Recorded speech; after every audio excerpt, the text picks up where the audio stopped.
Ça y est, c'est bien marche. Bonsoir, bonjour, bonsoir, bonjour, bonsoir, bonjour, bonsoir, bonsoir à tous. Comment allez-vous? Vous allez bien? Aujourd'hui, nous sommes là, donc, mardi, 21 h. Nous sommes au rendez-vous. Comment allez-vous? Alors, nous allons remonter ça un petit peu. Je vais voir un peu comment ça se passe par ici.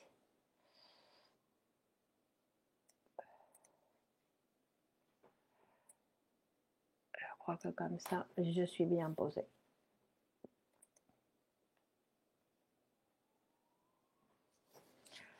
Bonjour, bonsoir, comment allez-vous? Comment allez-vous? Bon, nous sommes dans notre espace Introduction à la psychanalyse, psychanalyse pour tous. Bonsoir Anne, bonsoir Maz. Donc en ces temps turbulents, ces temps sombres pour l'humanité, il nous convient de nous raccrocher à quelque chose, à une pensée qui nous humanise, qui nous place dans toute notre humanité. Et la psychanalyse, c'est l'instrument qui nous humanise, tout comme la poésie d'ailleurs. La psychanalyse est un instrument exceptionnel pour mieux comprendre l'homme, pour mieux comprendre la femme, l'accepter, accepter sa complexité sans vouloir la réduire ou la diminuer. Parce qu'il convient mieux de ne pas chercher à comprendre les hommes et les femmes, sinon à les étudier. À les étudier. La psychanalyse est un instrument, donc, pour ça. Et c'est pour cela que dans cette introduction à la psychanalyse, donc nous continuons un mardi de plus, psychanalyse pour tous, nous allons voir, ou nous allons revoir pour d'autres, certains textes de Sigmund Freud, hein, puisque la psychanalyse, c'est avant tout Sigmund Freud. Je m'appelle Clémence Lenis, je suis psychanalyste de l'école de psychanalyse et poésie Grupo Cero de Madrid. Et aujourd'hui, c'est avec un poème que j'aimerais commencer. Un poème du poète Miguel Oscar Menaza, qui est aussi le directeur de l'école de psychanalyse et poésie Grupo Cero. Et c'est un poème qui a été traduit en français par Claire Deloupy. Donc, bonsoir Maïma, Martine, bonsoir, Ananda, bonsoir, Annie, bonsoir, Geneviève, bonsoir. Donc, je commence le poème. C'est un poème court qui s'appelle « Athlète de moi-même ». Je commence par produire mes désirs, ample lune mouillée par les pluies précises de l'été. Cet été-là, où sanglant et taciturne, j'ai baisé ton nom caché entre les pierres. Des saphirs, des émeraudes enrouées par le manque d'amour entouraient ton corps. C'était beau de voir comment tu mourais dans la blanche écume de ta rage. Athlète de moi-même, corporelle, même avec mes paroles, j'ai aimé tant de beauté et je t'ai sauvé. Bon, bonsoir, bonsoir Louise, bonsoir Adama, bonsoir pour les nouveaux venus. Je viens de lire un poème de Miguel Oscar Menaza en français. Donc, je m'appelle Clémence Lenis, je suis psychanalyste de l'école de psychanalyse et poésie Grupo Cero de Madrid. Et aujourd'hui, dans ce nouveau chapitre, donc sur Introduction à la psychanalyse, psychanalyse pour tous, nous allons voir les théories sexuelles infantiles. Il faut rappeler que ces petites conférences super intéressantes, etc., et ne le sont vraiment que quand nous commençons un processus psychanalytique, dans le sens où, comme Freud nous l'avait dit, étudier la psychanalyse sans se psychanalyser, c'est comme être dans un restaurant et ne regarder que le menu. D'accord? Donc, c'est-à-dire que je vous invite à utiliser ce processus et cet instrument qui est bénéfique pour tous. Et Freud donc, comme mode d'introduction, Freud va nous présenter, va nous montrer que la sensualité, la sexualité et l'intellectualité, bonsoir Sylvie, sont intimement en relation, l'une avec l'autre. d'accord, la sensualité avec l'intellectualité. C'est-à-dire que si on réprime la sexualité, on réprime la pensée. C'est-à-dire que inclure une pensée scientifique sur le sexuel, c'est fondamental pour comprendre le siècle dans lequel nous vivons. La découverte de la psychanalyse a révolutionné la pensée sur le sexuel chez l'être humain. Avant Freud, on n'en parlait pas. D'accord ? Donc, on va voir que, comme vous aviez vu, non, il y a le canal de YouTube de Clémence Lenis, où on peut voir des cours sur les cours de la sexualité humaine, où on avait montré, on avait vu qu'il y avait le premier rapport que fait Freud à la sexualité, c'est qu'il va commencer par étudier les perversités chez les adultes, pour montrer qu'en fait c'était une variante, bonsoir Faïssa, bonsoir Najwa, donc les perversités sont une variante de la normalité.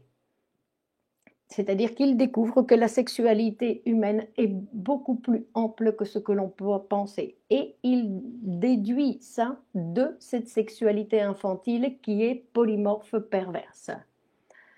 Donc, c'est-à-dire que grâce à Freud, nous avons la possibilité de perdre ou d'éloigner nos préjugés sur la sexualité et agrandir donc ce concept qui va inclure, le concept de sexualité qui va inclure le développement, donc il se produit depuis la naissance jusqu'à la mort. C'est-à-dire que nous sommes des êtres sexués et sexuels dès la naissance et jusqu'à la mort. Et ce sera donc fondamental pour le définitif développement de l'étape adulte, tout ce développement infantile. La sexualité humaine sans mots, sans utiliser la parole, c'est une sexualité animale.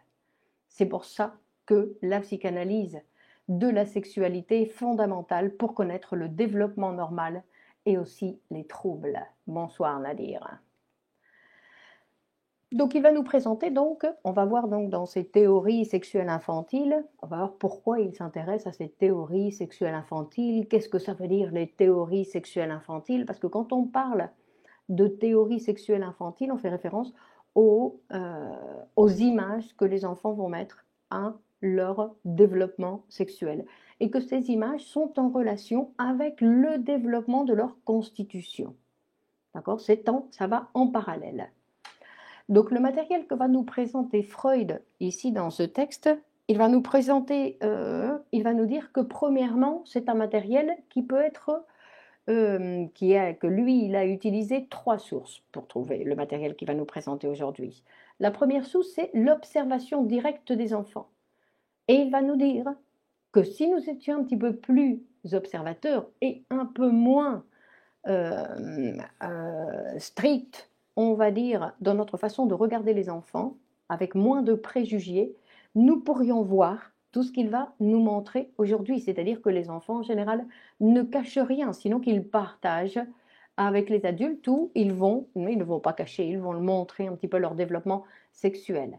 Alors, il faut dire que les adultes, nous avons une certaine tendance à penser que chez les enfants, il n'y a pas de sexualité.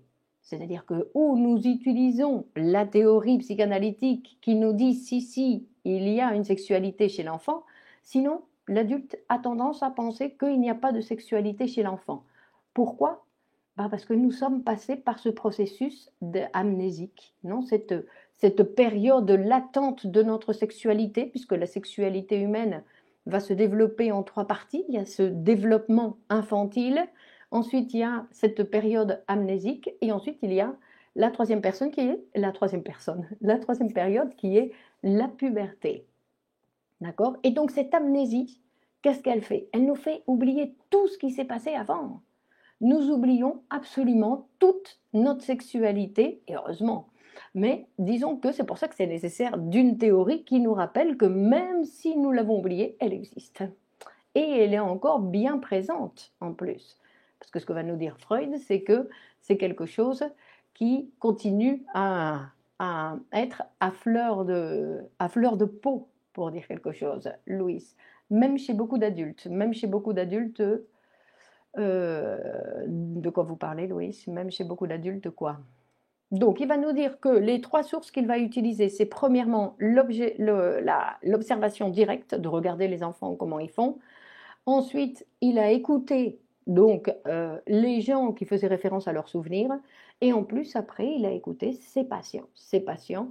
Et donc, grâce au discours de ses patients, lui, il a eu la possibilité donc d'interpréter, de construire ses, ses souvenirs. Puisque, comme c'était quelque chose qui avait été oublié par le sujet, ben, il est nécessaire d'une construction pour pouvoir produire en fait et comprendre cette sexualité infantile qui est à la base de notre développement chez l'adulte. Donc,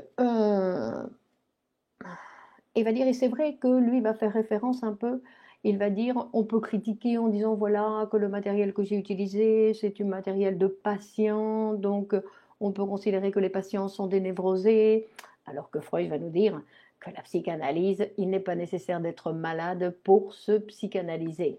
Il n'est pas nécessaire de rien pour se psychanalyser, simplement d'avoir envie de découvrir, on va dire, ce voyage que nous offre la découverte de nos possibilités, on va dire.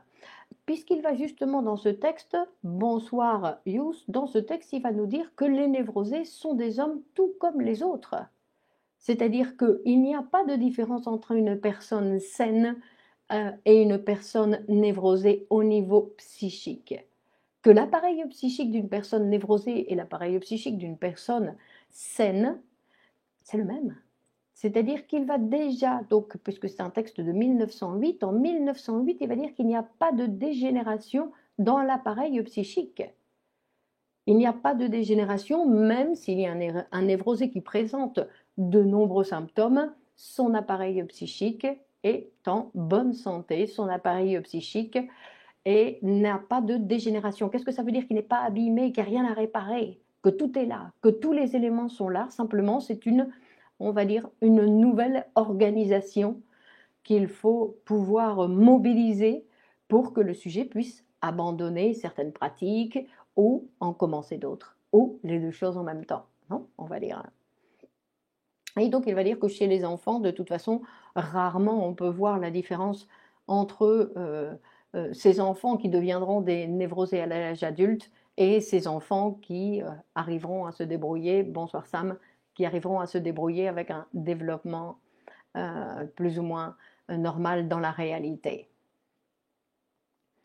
Et c'est-à-dire qu'il dit que dans l'appareil psychique des névrosés, il n'y a pas quelque chose qui leur est propre dans l'appareil. Hein? C'est-à-dire que simplement, on va dire que les complexes qui les rendent malades sont ceux-là même contre lesquels les hommes sains nous combattons. C'est-à-dire que c'est une relation avec ces mêmes complexes qui est différente. Non? Donc, c'est-à-dire que les personnes saines sont les personnes qui savent maîtriser ces complexes sans de gros dommages, il dit, décelables, alors que les névrosés n'y arrivent que grâce à une grosse répression et au prix de formations donc substitutives coûteuses dans le sens où il va être nécessaire d'utiliser beaucoup d'énergie pour produire ces symptômes. Et donc il va dire que ces personnes donc névrosées pendant l'enfance sont encore plus semblables les uns les autres. Et,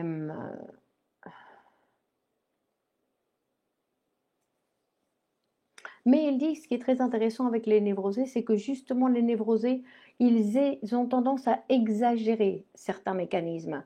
Et donc c'est quelque chose pour l'étude, pour étudier ces mécanismes, ben, ça nous permet de mieux voir. C'est pour ça que Freud y prend les exemples des névrosés pour nous montrer comment fonctionne cet appareil, puisqu'il fonctionne pour tout le monde pareil. D'accord? C'est-à-dire que tous les éléments sont les mêmes chez un sujet que chez un autre. Donc il dit, mais les névrosés sont intéressants parce qu'ils vont nous permettre de mieux voir comment fonctionne cet appareil. Et Donc, on avait dit que les théories sexuelles infantiles sont des fantasmes sexuels infantiles, sont des images de la propre constitution de l'enfant. Et,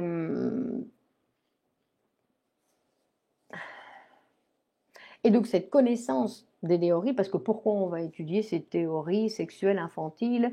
Non, ce sont les théories, les explications que les enfants vont donner de comment faire. Bonsoir Carmen, comment vas-tu Carmen?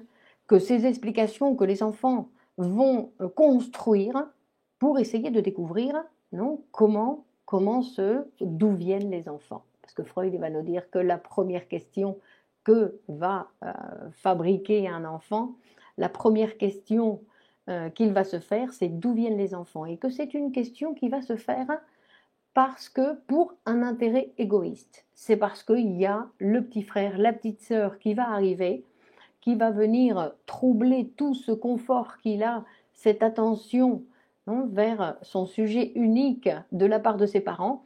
Et donc, c'est par intérêt égoïste qu'il va commencer à chercher et à investiguer, à faire ses recherches. Donc, c'est le petit scientifique qui va commencer à travailler pour savoir d'où vient celui qui vient troubler ma situation. D'accord? Et donc, c'est quelque chose d'une sorte de survie. Non, c'est un instinct égoïste, mais c'est aussi un instinct de survie pour faire face un petit peu à tout ce qui va devoir faire face avec la présence de ce petit frère. Et Freud, en plus, il précise, même si vous êtes enfant unique ou même chez les enfants uniques, ils ont vu dans les autres familles comment ça se passait. Et donc, ils ont bien vu qu'il existait cette possibilité existait. En plus, il dit Freud, de toute façon, il existe cette contradiction, non, une contradiction. Pourtant, il y a certains enfants qui viennent réclamer, non, la présence d'un petit frère ou d'une petite sœur en disant je voudrais un petit frère, je voudrais un petit sœur. Non, ça veut dire une chose n'empêche pas l'autre. Parce que là, dans ces cas-là, il dit si j'avais un petit frère, je pourrais faire plein de trucs avec lui. Et donc, ce serait vraiment sympa. Donc, Omaima demande la différence dans le fonctionnement des éléments de ces appareils, où il y a un dysfonctionnement. Non, la différence, Omaima, c'est, on va dire, ça dépend des situations. Pero en général, la différence, c'est la différence de flexibilité de la libido. C'est-à-dire que cette énergie psychique, chez les personnes saines, cette énergie psychique a une grande capacité de substitution. C'est-à-dire que si elle n'a pas une satisfaction là, ce n'est pas grave, je me retire, je vais la chercher ailleurs. D'accord?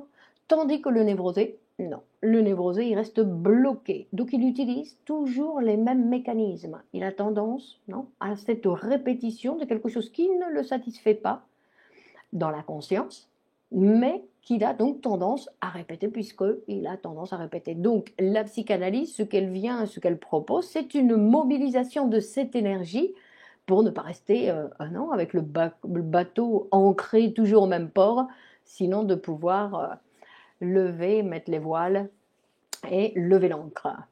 Donc il nous dit, par exemple, il imagine, Freud il dit, si on imaginait des extraterrestres qui venaient voir et la première chose que les extraterrestres remarqueraient sur notre planète, c'est qu'il existe deux sexes. Non, que c'est des choses, il dit, apparemment très semblables, nous sommes apparemment très semblables, mais il y a quand même des choses qui se présentent et qui sont différentes.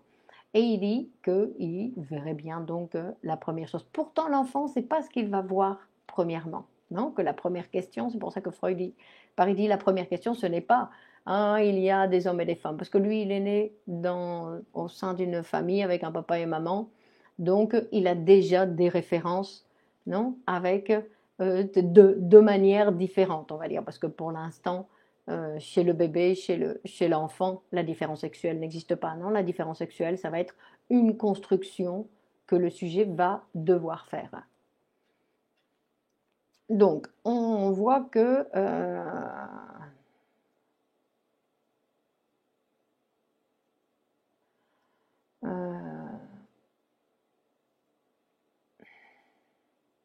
non, je me rappelle le roman de comment il s'appelle, le roman de Simone de Beauvoir qui s'appelle Mémoire d'une jeune fille en fleurs.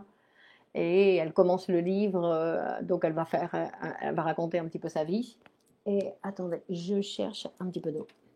Elle va raconter sa vie et elle dit que quand elle découvre sa petite sœur qui est donc dans un berceau, dans le parc avec elle, etc., les parents, et qu'elle regarde comme ça sa petite sœur, et elle dit, moi j'avais une petite sœur, elle n'avait rien. Non, parce que donc il va montrer cette hostilité, bonsoir Mohamed, il va montrer cette hostilité que l'aîné de la famille a pour ce nouveau-né qui arrive. D'accord? C'est-à-dire qu'il va montrer, alors en général, l'aîné va le montrer avec des phrases, non? Par exemple, comme celle de Simone de Beauvoir. Elle n'avait rien. Moi, j'ai une petite sœur, mais elle n'avait rien.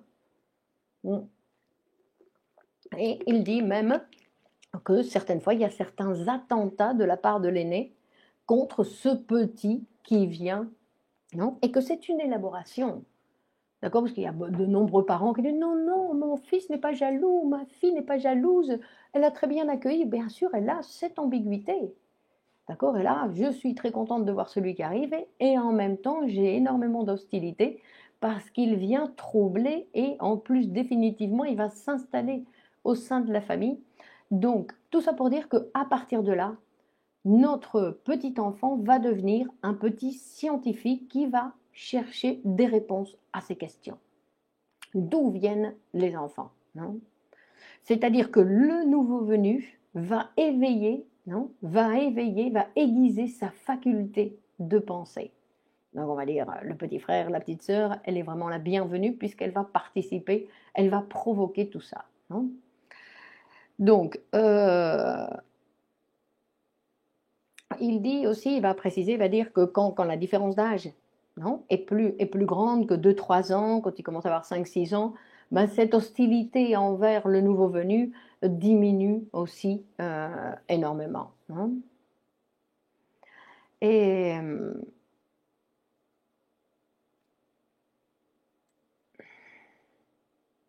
donc il dit que cette première question, ben, c'est une première question aussi qui va appartenir, non, parce qu'on va voir que ce développement sexuel de l'enfant, c'est représentatif du développement de l'homme dans la civilisation.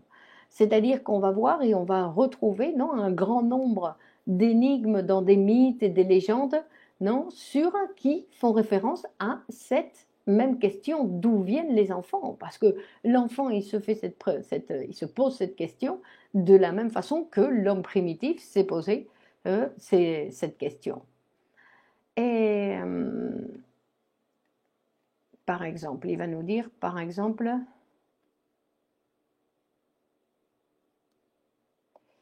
attendez. Ok, donc on va dire que donc il dit que la première chose que va faire l'enfant, bah, c'est aller poser les questions aux parents. D'où viennent les enfants? D'accord? D'où elle vient, cette petite sœur, cette petit frère? D'où je viens moi? Non, mais c'est surtout d'où je viens l'autre. Cette hostilité diminue ou refoulée. Et bah, on parle au premier abord, non? Enfin, ça, on parle au premier abord. Après, il y a les parents, les phrases des parents qui vont venir limiter, qui vont. Non, on va voir l'importance là de l'éducation pour cette intervention de la répression qui va empêcher le développement, parce que qu'ils disent des phrases hostiles contre son petit frère et sa petite sœur, ça n'a rien de méchant, il faut qu'il s'exprime, il faut qu'il puisse le dire, non? Et à la rigueur, on peut parler avec lui pour savoir qu'est-ce qu'elle a de bien, qu'est-ce qu'elle a de mal, et puis le laisser parler, non? Tant qu'il ne passe pas aux actes. Ça veut dire qu'il n'y a rien à refouler ni à réprimer à ce moment-là. Mais quand il va donc poser les premières questions à ses parents, Freud il dit que très souvent, les parents, ils se défilent, quoi. Ils ne donnent pas l'explication. Ils disent oh, tu es trop curieux, pourquoi tu poses des questions comme ça, maman te répondra plus tard. Et en plus, après, ils viennent avec des petites explications, enfin, ils vont utiliser pour ne pas s'arrêter sur la question. Ils vont donner des réponses. Ben, il est né dans un chou. Il y en a d'autres qui parlent en disant que c'est la cigogne qui l'a ramené. Il y en a d'autres qui disent, qui commencent à expliquer qu'il y a papa qui a mis une petite graine dans maman et donc, etc. Et ce qu'il va expliquer, il y en a d'autres qui expliquent scientifiquement, non, toute la situation du développement sexuel. En fait, Freud, il dit, ça, c'est pas, c'est pas correct non plus dans le sens où donner trop d'explications à l'enfant, ça ne sert à rien. Pourquoi? Parce qu'il n'est pas préparé. Non, que ces théories, rappelez-vous, ces théories vont se développer au fur et à mesure de ce découverte. Donc, quand il n'a pas l'information, parce que le petit enfant, il ne sait pas que le vagin existe, il ne sait pas que le sperme existe, il ne sait pas, donc en fait, il ne sait pas grand-chose, simplement, il sait que lui, il a cette petite chose pour faire pipi, et c'est tout. D'ailleurs, on va voir que dans cette époque, non, dans ce développement sexuel, on va voir qu'il y a l'époque où l'enfant, il va attribuer à tout, à toutes les choses, vivantes ou pas vivantes, ou les, les lampes, les ordinateurs, il va, dans sa façon de penser, je veux dire, il va attribuer à tout ce qu'il rencontre sur son chemin, il va attribuer un pénis. D'accord? C'est-à-dire que pour lui, tout est comme lui. Bah oui, tout fonctionne comme lui. D'accord? Donc, quand on leur donne trop d'explications, ben les explications données, elles glissent, non? Elles glissent sur eux comme l'eau sur les plumes de canard. Non? C'est-à-dire que ça n'accroche pas du tout. Et donc, de toute façon, quelle que soit l'explication des parents, ou les parents, ils s'intéressent un petit peu, ils posent des questions, ils parlent, qu'est-ce que tu as vu, ils lui reposent des questions, parce qu'il faut voir d'où il pense, l'enfant. L'enfant, il n'est pas comme nous, il pense à partir d'informations complètement différentes. Donc, il faut lui poser des questions à savoir pour voir où il est, comment il pense. Parce que si on lui parle de la petite graine, de quelle graine qu'il met dans le ventre de maman, comment il le met, non? Parce qu'après, il va dire, donc dans toute cette investigation, non? Il va dire, ben, comment ça fonctionne, ce truc-là. Donc, et donc il dit que à partir de cet âge-là, quand les parents justement ils répondent, ils se défilent un petit peu, ils répondent n'importe quoi, ils ne s'assoient pas pour discuter, on va dire, avec leur enfant pour les faire parler un petit peu. Et les enfants ils se rendent compte que rapidement, parce qu'il faut savoir que euh, rapidement ils vont se rendre compte les enfants que les parents ils racontent des carabistouilles, d'accord, que les parents ils leur disent pas la vérité et ils disent que ça va être le premier moment où il va y avoir une séparation, parce que de la même façon qu'il attribue un pénis à tout le monde, à son papa et à sa maman, c'est-à-dire qu'il attribue, ouf, ces deux êtres sont, non, ils peuvent tout. Donc ça va être une première rupture pour l'enfant. Et une certaine méfiance va s'installer à partir de là. C'est-à-dire qu'à partir de là, l'enfant, il va continuer sa recherche, mais il ne va plus aller poser des questions aux parents. Il va faire sa recherche tout seul, il va continuer à se poser ses questions et à faire ses déductions. Donc on sait que toutes ces déductions, elles ne peuvent pas, comme il n'a pas l'information de l'existence du vagin ni du sperme, ben, il n'a pas la possibilité, son investigation ne peut pas arriver à bout. Donc il va obligatoirement devoir s'égarer par-ci, par-là, et donc il va...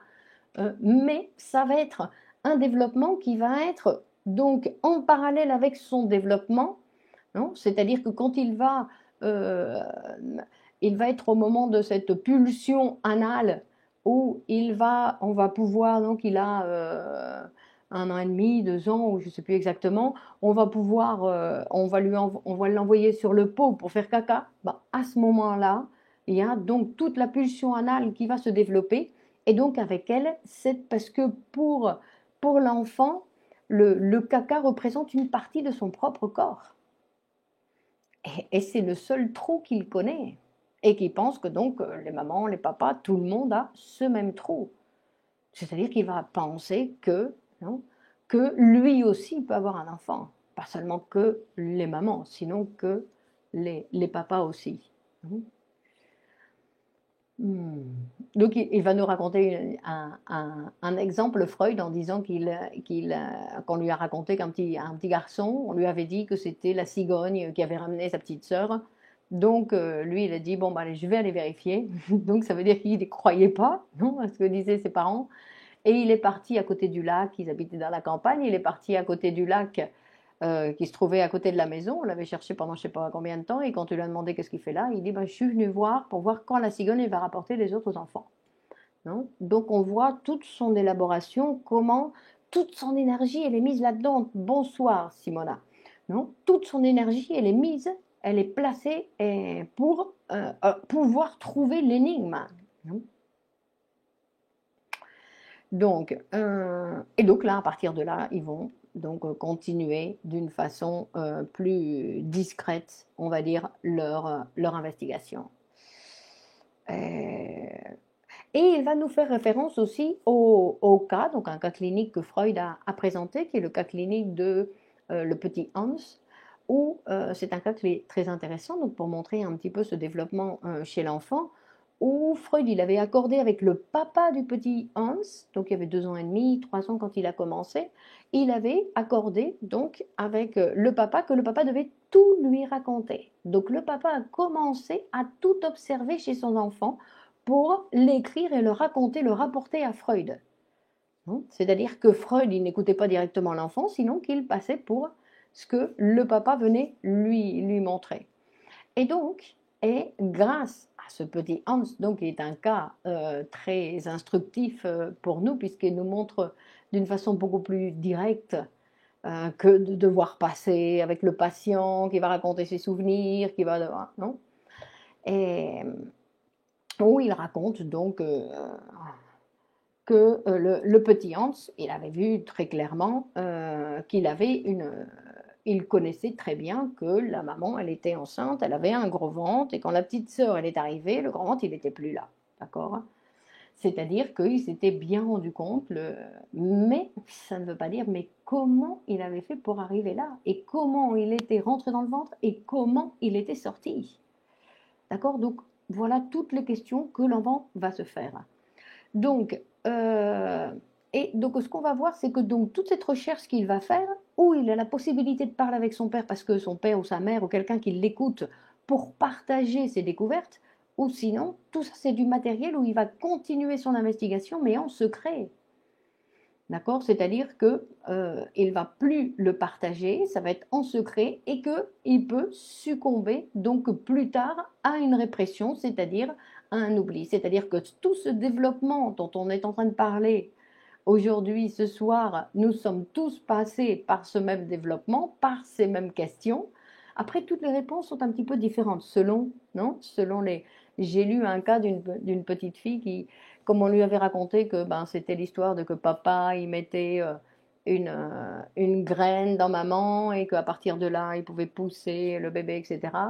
Donc, comme elle se demandait pourquoi, comment on faisait pour choisir si on voulait une fille ou un garçon, ben, elle en est arrivée à dire ben, si tu veux une fille, tu mets une graine, et si tu veux un garçon, tu mets un grain. Et donc, vous voyez, cette intelligence qu'ont les enfants, non, grâce à cette non, pour pouvoir répondre. Non, c'est une intelligence, donc ils arrivent à produire des intelligences. Cela pouvait développer une sorte de phobie. Donc le petit Hans, effectivement, il a développé une sorte de phobie. Mais la sorte de phobie, non, c'est la peur du père. Donc quand vous dites cela pouvait développer, je ne sais pas exactement à quoi vous faites référence, Faïssa. Donc le petit Hans, il a commencé, ou le père a commencé à aller voir Freud parce que son fils avait une phobie. Non? Et c'est donc cette phobie qui va être étudiée dans ce cas clinique. Donc, mais ce qu'on voit là, il dit que quand la répression, non, comme on a commencé aujourd'hui en disant quand on réprime la sexualité, quand on réprime l'investigation sexuelle chez l'enfant, on réprime sa manière de penser. D'accord? C'est pour ça que quand on va voir que, en général, chez les filles, il y a une tendance sociale plus forte pour réprimer, non, cet intérêt que la fille a sur la sexualité, non, comme si c'était quelque chose qui appartenait à une certaine catégorie, mais certaines jeunes filles ne peuvent pas s'occuper de la sexualité, donc on réprime tout l'intérêt qu'elle a sur la sexualité, ce qui va donc produire un oubli. Et après, on va dire, oh, elle est un petit peu bébête, hein. Bah oui, on lui a tout coupé, non? Tout son processus pour la pensée et a été interrompu. Donc, le petit Hans, mais ce qui a provoqué une phobie, c'est la peur du père. Non, c'est la menace de la castration, c'est pas autre chose. Donc, Et donc, il va dire qu'après, les enfants, ils vont continuer donc en regardant les animaux, parce qu'ils vont voir que les animaux, là, ils ne cachent rien. On voit bien qu'il s'agit d'autre chose, qu'il ne s'agit pas ni de cigogne, ni de chou, sinon qu'il s'agit d'autre chose. Non. Et, mais il ne peut pas complètement donc donner, même quand il voit donc avec même quand il voit comment on va dire les animaux, il ne peut pas complètement donner d'explication, non? Parce que il est bloqué. Bonsoir Oscar, bonsoir Oscar. Donc parce qu'il est bloqué, non? Donc on va dire il est bloqué. Pourquoi? Parce qu'il a attribué un pénis à la mère et il a attribué un pénis au père. Donc comme tous les deux ont un pénis, ben non, on peut pas. Qu'est-ce qui se passe? Donc comment? Parce qu'il se rend bien compte que le papa a quelque chose à voir avec la naissance de l'enfant, non? Donc, bon, on va essayer d'avancer un petit peu parce qu'il y a pas mal d'informations ici à donner.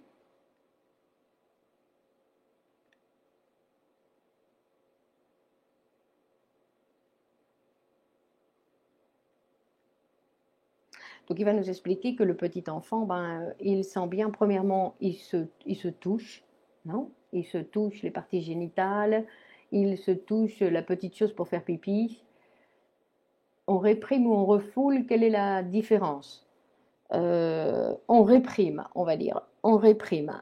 Les Français, ils ont mis deux mots et il faudrait chercher à savoir pourquoi ils ont utilisé deux mots ou comment ils ont traduit, pourquoi ils ont utilisé à partir du texte allemand, pourquoi ils ont mis deux mots. Donc, mais en espagnol, on parle uniquement de répression. D'accord? Il y a la répression première, donc la répression qui va fonder l'appareil, et après, il y a toutes les autres répressions qui vont avoir lieu pour maintenir cette répression première, pour qu'on ne s'approche pas du tout de cet premier contenu qui a été réprimé. Les enfants cherchent, Omaïma dit, les enfants cherchent des théories infantiles et pas des réponses mécaniques sur l'opération sexuelle. Ils cherchent des explications, Omaïma. Non, c'est-à-dire qu'ils cherchent à savoir d'où viennent les enfants, comment. Donc c'est pas ce qui les intéresse, c'est pas la question sexuelle. Ce qui les intéresse, c'est d'où viennent les enfants. Mais ça revient au même. On est d'accord? Donc c'est pas qu'ils ont un intérêt spécifique pour le sexuel, sinon qu'ils ont un intérêt pour savoir d'où vient ce petit frère, cette petite sœur qui est venue me détrôner de mon poste de prince que j'avais à la maison. D'accord? Donc ils cherchent, ils font comment ça fonctionne. Et on va voir que c'est seulement après l'amnésie, on va dire, donc cette période d'amnésie que doit passer l'enfant, que l'enfant va avoir la possibilité d'avoir les réponses. Pourquoi? Parce que c'est seulement après l'amnésie qu'il va savoir qu'il existe donc le sperme, qu'il va savoir qu'il existe le vagin. Parce qu'avant, il n'a pas cette information, donc il ne peut pas répondre. Il n'y a pas de réponse.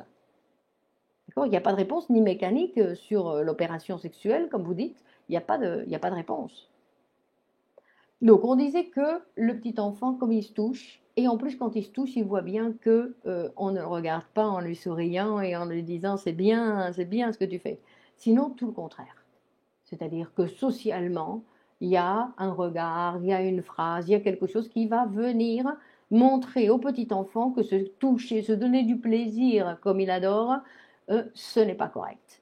Jusqu'au jour où on insiste d'une façon un peu plus lourde et directement on va le menacer ou lui dire qu'on ne fait pas ça devant les grands, qu'on ne fait pas ça devant tout le monde, qu'il aille dans sa chambre. Bon, ça ce serait la situation correcte, non? De lui dire d'aller continuer à se toucher, mais dans sa chambre, pas devant tout le monde. Mais très souvent, il est menacé. Hughes demande, est-ce que le fait de ne pas avoir un petit frère ou petite sœur peut être une raison pour se poser moins de questions? Non, Freud, il a dit que de toute façon, les familles, non, des autres vont intervenir de la même façon. Nous sommes tous passés par là, Hughes. Nous nous sommes tous posés le même type, le même genre de questions. D'accord? Le même genre de questions. C'est-à-dire que, après chacun, non, il y a une autre histoire qui raconte qu'il y avait une petite fille qui disait qu'elle regardait sur son ventre les grains de beauté, et donc c'était un grain. Donc, à partir de chaque grain, ça faisait référence à tous les enfants qu'elle aurait, puisque c'était à partir de chaque grain qu'allait sortir l'enfant. Donc, vous voyez, il y a toutes sortes d'explications. Donc, selon les informations qu'ils ont, ils vont construire l'explication. Donc, ce qu'on voyait qui est très important, cette partie donc, de ce petit garçon qui se touche, donc il faut voir que chez la petite fille, toute cette première partie est la même que chez le garçon, c'est-à-dire qu'elle a un clitoris qui est plus petit, mais elle ne s'en rend pas compte. Pendant longtemps, elle ne voit pas la différence, et que c'est aussi cette partie qui va l'intriguer, parce qu'en plus, ils vont se rendre compte que cette partie est en relation, c'est-à-dire que la relation des parents, ce que eux ils peuvent voir de la relation des parents, c'est quelque chose qui les excite, parce que les enfants sont très sensibles. Donc tout ce qui se passe avec les parents, ils ont tout de suite une réaction. Donc on va voir, par exemple, je vais essayer d'accélérer pour voir. Donc il y a cette partie où il y a des enfants, non, qui pensent qui sont donc toujours à cette partie du développement qui est la partie orale, et qu'il y a des enfants qui pensent que en s'embrassant, on a des enfants. Pourquoi? Parce que c'est en parallèle avec leur développement. De la même façon qu'après, il y a ce qu'on appelle la théorie de la cloaque. Donc la théorie de la cloaque, c'est quand ils pensent que les enfants vont sortir comme le caca, non, qu'ils vont sortir comme le caca, et qu'en plus les garçons, bon, comme les filles, de toute façon les garçons et les filles, il n'y a pas de différence, non, que les parents, ils insistent pour marquer des différences, mais les enfants, ils ne voient pas de différence avant longtemps. Et donc, ils pensent que tous les êtres humains peuvent mettre des enfants au monde. Et mettre un enfant au monde, c'est faire un caca. Et de la même façon qu'il y a le caca qui sort, il y aura le bébé qui va sortir. Donc, ça, c'est d'un côté. Après, donc,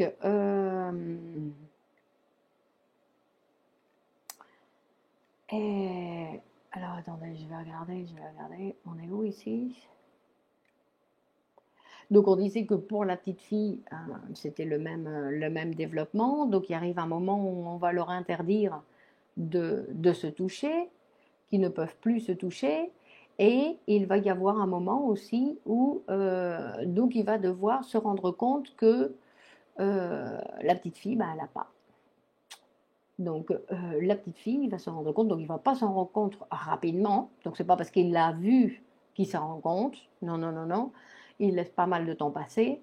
Non. Et on voit par exemple justement dans le petit Hans le cas de Freud où au départ il voit bien, enfin il voit sa petite sœur, il va aider maman à lui faire prendre le bain, etc. Il ne fait pas mention de ça et tout d'un coup il le voit. Et alors, comme on l'a menacé lui, qu'est-ce qu'il pense? Que la petite fille, on lui a enlevé. Puisque, rappelez-vous, il pensait que tout avait un pénis, que tout ce qui l'entourait avait un pénis. Donc, quand il voit que sa petite sœur n'a pas de pénis, l'explication qu'il se donne, c'est « elle n'a pas été gentille, on a dû lui couper ». Mais c'est pas grave. Ou alors, non, il y a une explication, c'est ça, et une autre explication, c'est pas grave, ça va grandir, ça va pousser. D'accord?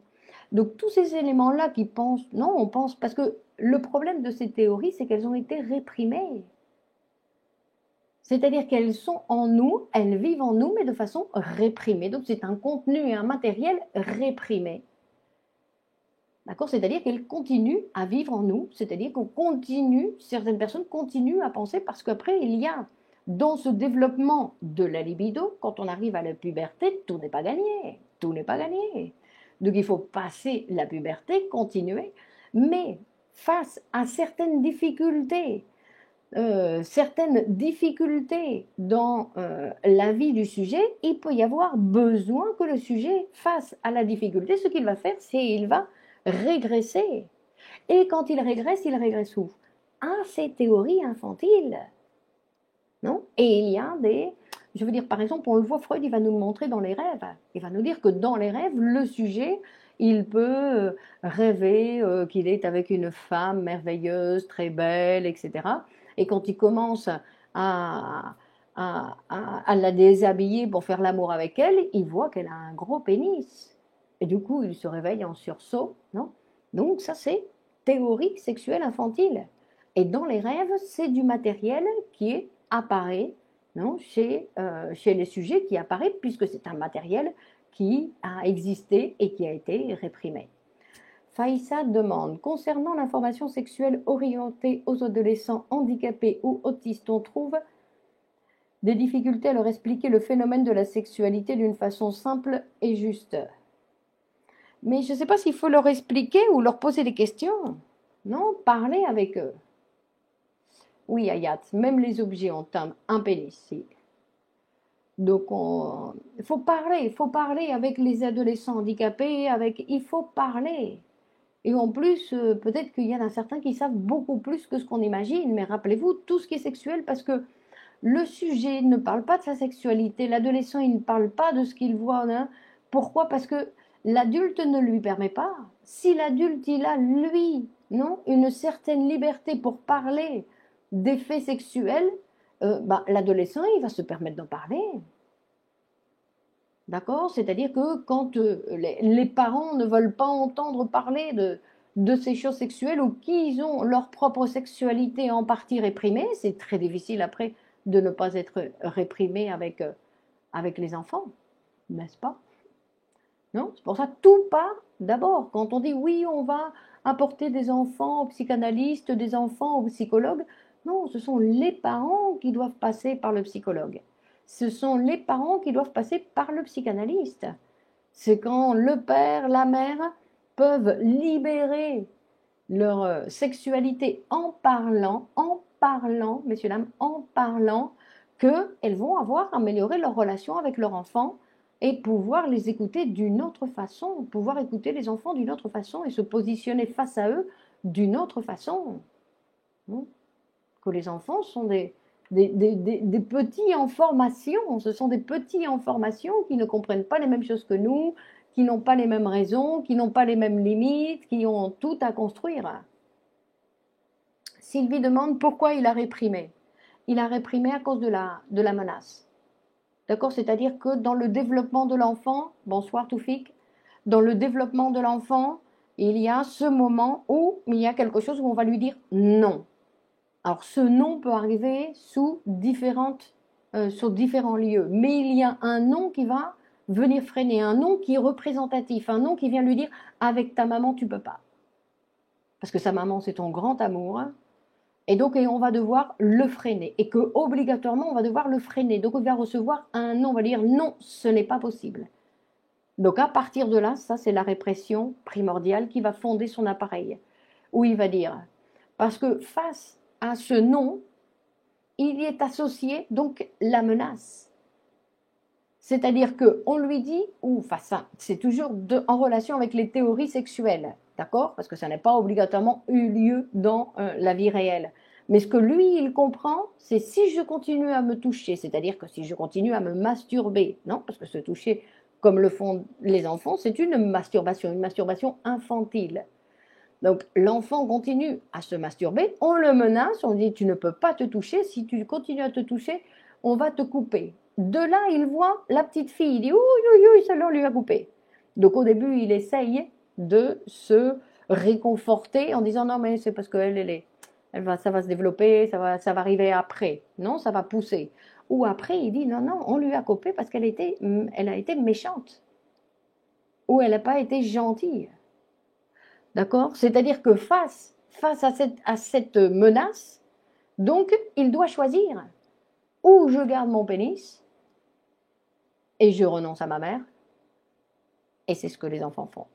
Nous renonçons à notre premier amour pour pouvoir avoir tous les autres amours, non, qui vont être disponibles, non, pour nous.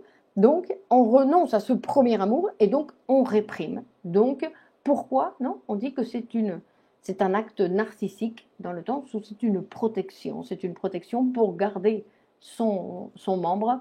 Donc il va accepter le non, il va réprimer, non? Il va fonder l'inconscient, on va dire. Bonsoir Pierre. Donc Louis nous demande, même dans un couple, tout s'essouffle, même les relations sexuelles. Bon, ça c'est un autre sujet, Monsieur Lopez Fuentes. D'accord? Pourquoi vous dites tout s'essouffle? Dans un couple, même dans un couple. Pourquoi même dans un couple? Pas seulement chez l'enfant, sinon chez les couples aussi. Non? Que ça, c'est une autre chose, non? Que penser que ça s'essouffle, penser que quelque chose s'essouffle, c'est simplement parce qu'on a arrêté de travailler pour ça. D'accord? Que les choses ne tombent pas du ciel et que donc il y a un travail à faire pour maintenir toutes les choses de la vie. Il y a un travail à faire pour continuer à avoir un travail dans la vie, il y a un travail à faire pour continuer à avoir des amis. Si on arrête de téléphoner, si on arrête de s'occuper d'eux, ben, les amis, on les perd. Et avec les relations sexuelles, c'est la même chose. S'il n'y a pas un travail qui se fait pour maintenir le désir, non, tout est question de travail. Le parent, Faïssa demande, le parent doit donc consulter le psy afin de se réconcilier avec sa sexualité avant de répondre aux questions. Bon, c'est pas aussi simple, Faïssa. Mais disons que très souvent, quand vous avez des parents qui se présentent au psychologue et disent voilà, c'est mon fils qui a un problème. Non, non, madame, c'est pas le fils. Le fils, c'est la conséquence de vos propres problèmes. Mais ça, Faïssa, on ne peut pas le dire comme ça, papa et maman. D'accord? Donc, il faut inviter les parents en leur disant, d'abord qu'ils viennent, qu'ils parlent de leur fils. Non, les inviter et voir s'ils acceptent. Parce que très souvent, ils n'acceptent pas. Ils préfèrent que ce soit leur enfant qui a le problème et eux, ils se lavent les mains. D'accord? Donc, dans ce sens-là. Donc, mais de toute façon, et puis en plus, se réconcilier avec sa sexualité, ça c'est un idéal. Faïssa, c'est très difficile. Non? Qu'est-ce que ça veut dire, se réconcilier? Accepter la sexualité que nous avons. C'est pas facile. Alors, Toufik dit, est-ce que le mariage précoce est une solution? Moi, je dirais, Toufik, est-ce que les relations sexuelles précoces sont une solution? Alors, précoce, qu'est-ce que vous entendez par précoce? Que dans l'adolescence, ils peuvent commencer à avoir des relations, ça dépend de chaque enfant, non? Ça dépend de chacun, c'est-à-dire que il est préférable de ne pas leur interdire, mais après ça, vous savez tout ce qui se passe avec non? Les jeunes, de pouvoir les... Mais c'est pour ça que dans tous les sens, ce sont les parents. Les parents sont une référence pour l'enfant. C'est plus que ce que la maman va dire, c'est ce qu'elle a fait. C'est ce qu'elle fait. C'est ce qu'elle transmet. Ce qu'elle transmet, c'est pas exactement ce qu'elle dit. Sinon, c'est ce qu'elle est, elle.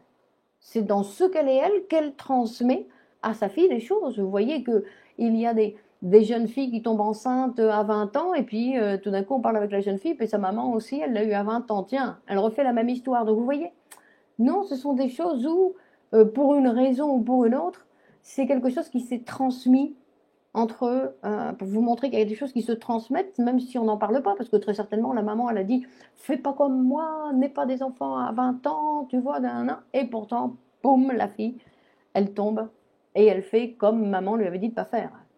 D'accord? Mais elle fait comme sa mère. Donc, c'est pour ça qu'il y a une transmission qui va au-delà de nos phrases. Bonsoir, c'est Bruni. Est-ce que tout est sexuel? Et oui, Pierre, tout est sexuel. Pour la psychanalyse, tout est sexuel dans le sens où le développement de notre manière de penser est basé sur la sexualité. Que nous devons savoir que cette sexualité, mais en psychanalyse, quand on parle de sexualité, on parle de tous les verbes qui sont à la portée de l'être humain. Que sexuel, ce n'est pas simplement faire l'amour. Que sexuel, c'est une conversation. Ces conversations que nous avons là, pour la psychanalyse, c'est une sexualité groupale. D'accord? C'est-à-dire que ce sont les rencontres, les relations sociales. Nos relations sociales sont des relations sexuelles. Tout ce que nous faisons qui est en relation avec les autres, ce sont des relations sexuelles. Toute notre manière de penser est basée là-dessus. Dans ce sens-là, nous sommes en relation avec les autres pour cette pulsion sexuelle. Et pourquoi elle existe, Pierre, cette pulsion sexuelle? Parce que nous avons besoin de nous reproduire. Parce que nous sommes une espèce animale qui a besoin de se reproduire pour survivre. Et ça, qu'est-ce que ça veut dire? Ça veut dire qu'au bout, il y a la mort.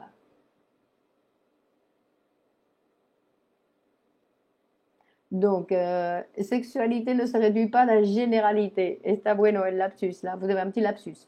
Bon, la sexualité, exactement, ne se réduit pas à la génitalité. D'accord? Une chose, ce sont les relations génitales, et une autre chose, ce sont les relations sociales. Les relations sociales qui sont aussi des relations sexuelles. C'est pour ça que les gens, tout d'un coup, ils se disputent. Et vous voyez, les gens, non? D'ailleurs, Non, dans ce développement des théories sexuelles, Freud il va dire que les enfants, quand ils voient ou ils soupçonnent que les parents ils sont en train de faire l'amour, ils le comprennent comme quelque chose d'agressif. Non? Ils pensent que le père est agressif avec la mère.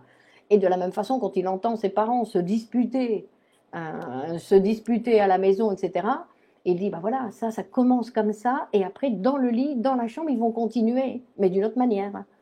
Donc pour eux, non, pendant une période, l'acte sexuel est considéré comme quelque chose d'hostile, d'agressif. Donc c'est pour ça que quand on voit, et de la même façon que le petit garçon va aller après se disputer avec ses camarades, c'est en relation avec cette sexualité qu'il a vue, toute cette agressivité qu'il a pris, non, à la maison. Après, il la décharge avec ses amis, par exemple. Mais disons que nous voyons bien que c'est sexuel, qu'il y a plein de relations où les gens, ils ont une relation passionnelle simplement en parlant. Simplement en parlant. Donc, on voit bien que qu'il y a que c'est parallèle, que c'est la même chose, que c'est la même chose. Non? Et donc, nous avons des difficultés à penser quelle horreur, le sexe, non? Comment ça va être tout? Mais c'est pas le sexe, c'est la sexualité. Nous sommes des êtres sexués, sexuels, et donc, et pourquoi? Parce que nous parlons. Les animaux, ils ne sont pas sexuels. Les animaux, ils pratiquent pour la reproduction un point c'est tout, sans un mot. Tandis que les êtres humains, ils parlent. Non? La place des lapsus dans la théorie de la sexualité. Non, la place des lapsus dans la théorie de l'appareil psychique. Non? Que le lapsus, c'est une formation de l'inconscient. Non? Le lapsus, c'est celui qui vient, non, interrompre pour éviter un déplaisir, Faïssa. On fait des lapsus pour éviter un déplaisir, quelque chose qui... Donc, pour éviter le déplaisir, je fais quelque chose pour dériver l'attention. Louise nous dit, donc je peux parler de sexe avec mon fils, mais je ne le fais pas. Mais parler de sexe, surtout mon fils de 15 ans. Mais je ne sais pas si c'est le papa qui doit parler de sexe avec son fils de 15 ans. C'est lui qui doit parler. C'est vous, c'est votre position face à votre propre sexualité que votre fils voit. Pas ce que vous allez lui dire. Non? Sinon, ce que vous allez lui dire, c'est une chose d'un papa qui pense, qui fait bien, s'il dit ça, s'il dit pas ça. Mais, Fata, bonsoir Clémence. En phase orale, comment un enfant satisfait ses pulsions sexuelles? Par succion? Oui, Fata. Il met tout dans la bouche. Non? Il met tout dans la bouche. D'ailleurs, Freud y montre, comme nous n'avons pas oublié, puisque nous continuons à aimer manger, à aimer fumer, à aimer boire, à aimer parler. Donc on voit que cette pulsion sexuelle orale fonctionne toujours en nous. Sylvie demande, il y a une transmission entre l'enfant et la mère et elle, celle des inconscients. Oui, exactement. C'est des inconscients, c'est pour ça qu'on ne sait pas ce qui se passe. On le sait que par le résultat. Non, on le voit que par le résultat, c'est-à-dire que c'est quand Sylvie va aller parler à son psychanalyste qu'on va voir, non, la connexion de ce qu'elle a écouté de sa mère. Parce que sinon, on ne peut pas le savoir. Et ce qu'elle a écouté, c'est pas obligatoirement ce que sa mère a dit. Non, on ne va pas aller chercher pour voir si la maman de Sylvie a dit ça, on n'a pas dit ça. Ça ne nous intéresse pas, dit Freud. On s'intéresse à ce que a pris, ou ce qu'est prime à ce moment-là la petite fille, parce qu'en plus, c'est pas quelque chose qui va toujours être figé ou toujours être la même chose. Non, à chaque fois, c'est comme les rêves. Freud dit aujourd'hui, je raconte un rêve, demain, je me présente pour raconter le même rêve et le rêve est complètement différent. Donc, la maman est différente d'un jour à l'autre, de la même façon. Bon, c'est l'heure. On continue la prochaine fois. Donc, merci de participer donc, à cet échange fructueux. Merci beaucoup. Donc, n'hésitez pas à le partager sur vos murs pour qu'il arrive, ben, si vous avez considéré ça, que ça peut être intéressant pour d'autres que pour vous, ben, vous pouvez le partager. Donc, on continue mardi prochain à la même heure. Et donc, je vous invite à participer au séminaire de Sigmund Freud qui a lieu le mercredi à 21h. Par contre, c'est un séminaire payant. D'accord? Vous pouvez avoir accès Donc, vous pouvez vous mettre en contact avec moi si vous voulez avoir accès au séminaire de Sigmund Freud pour commencer donc à lire Freud d'une façon plus studieuse, on va dire. Bon, allez, au revoir à tous, bonne continuation et à la semaine prochaine. Au revoir. Au revoir Najou, au revoir, merci Jean-Marc, merci à vous, au revoir Louis, à mardi, au revoir.